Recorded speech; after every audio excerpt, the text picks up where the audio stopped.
How you guys doing tonight? This is Lost and Found. I have another story for you guys.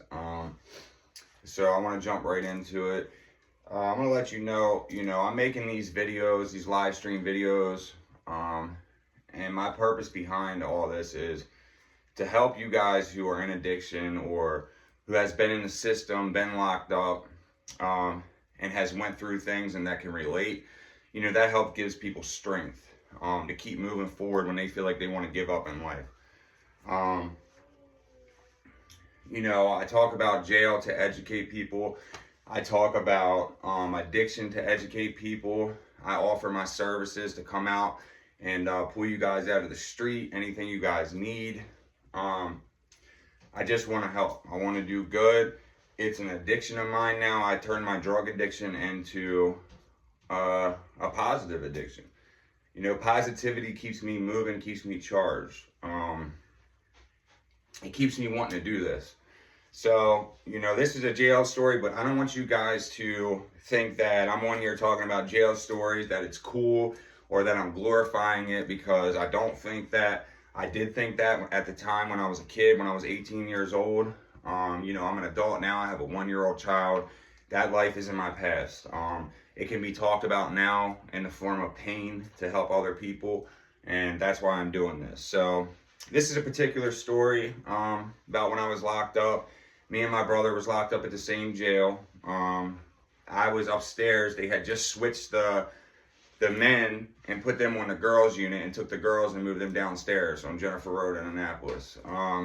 There was 2 TVs up there, and as soon as I got on the tier, I had to handle some business. I had some beef on the street with a guy over a girl, stupid stuff, and I had ran my mouth. So you know how it goes. You get locked up, you got to stand on that shit.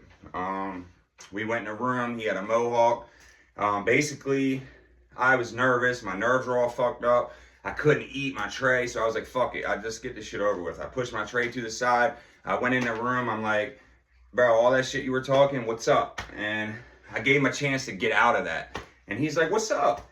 So right there, I just felt anger. It just built up. I got angry. I got hot inside. We squared up, and this was my first mistake. In jail, you don't show people no love when it comes to fighting. It's a no mercy situation. I'm gonna tell you why. Me trying to be a good person, we get to wrecking, and my arms were long, and he couldn't wreck with me, so he kept dropping and grabbing my waist. And instead of me crushing him, I just pushed him off and told him, let's square back up. And this happened 3 times. The 3rd time, he snuck me. As soon as I pushed him off, he hit me in the eye. Boom. Simultaneously, I hit him in the mouth. We both were out of breath, couldn't breathe no more. And we called it quits and dadded up. So that was the end of that situation. I got a lot on my mind. I'm in there on pretrial. I don't know when I'm going home. My lawyer's not answering the phone. My family's trying to call their office. They don't like that shit. I'm mad because they're not trying to give me no answers. And at the time, the only thing that kept me at peace was the TV. I would watch stuff that I used to watch at home, and it would make me forget about the environment that I was in. So this particular day, I got a bad phone call. I got off the phone. I go out on the tier. I'm like, look, there's 2 TVs. This TV, y'all can watch all you want. This TV, at 9:59, I'm coming out here, bro. At 10 o'clock, I'm coming out here, and I'm going to watch my show on this TV, which was Duck Dynasty at the time. I liked it. It took me out of my place. Nobody said nothing. They kind of looked at me like I was crazy, and I kind of wanted some smoke. I had a lot on my mind. I went in there and laid down. I wake up at like 9:59. I brush my teeth, wash my face. I walk out in the day room. What are they doing? They're all in front of the TV watching a movie. So right there, I felt like that was like, fuck you. So what I did is I went out there. I said, look, I told you all at 10 o'clock, I'm watching something on TV. You guys are out here watching a movie. There's a whole nother TV right there. And they're watching sports and stuff on that. So everybody's like, I ain't trying to hear that. Da, da, da, da. The whole day room's filled up. So I'm like, all right, bet. I walk up to the TV. The TV's up, hanging up on the wall. I walk up. I stand under it. I change the channel. And then I cross my arms and I stand under the TV like I'm watching it. Out of everybody in there, an older head slams his book down on the table. Boom!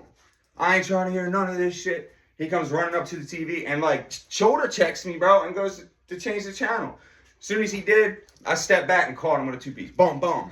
When I did, he grabbed his face, like he was in shock, and he stood there. I backed up to give him some space, and the CO said, "Pal, he's fighting." So I did, and then all the COs come rushing in, which was unnecessary.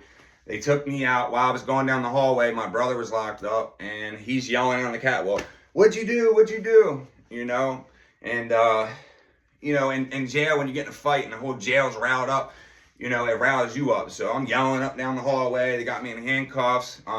They're taking me up to medical, and they take me to lockup. While I'm on lockup, I'm sleeping a couple days after I'm down there, and I hear, B, somebody yelling my name. I wake up, here comes my brother. He comes to lockup. It's like everything I do, we end up together. You know, that was a story. My grandmother snuck into Suboxone's. I'll tell that another time. And, you know, my brother got knocked off and went straight to lockup. You know, he always gets himself in some situations. So that's a story for you guys, though. I hope you guys stick with me on this journey. We're growing. I got some good news today from the news reporter. Next Thursday, I'm going to sit down. We're going to talk. They're going to have a photographer and stuff. And, you know, hopefully we can get this stuff out here and grow this. You know, I want to expand. I want to help as many people as I can. That's my fuel. That's my motivation. So you guys have a good night. I'm happy I'm here another year. Today is my birthday. I'm 33. And, you know, God has me here for a reason. I believe this is it. You guys have a good night. Thank you for watching Lost and Found. Please like, subscribe, and share.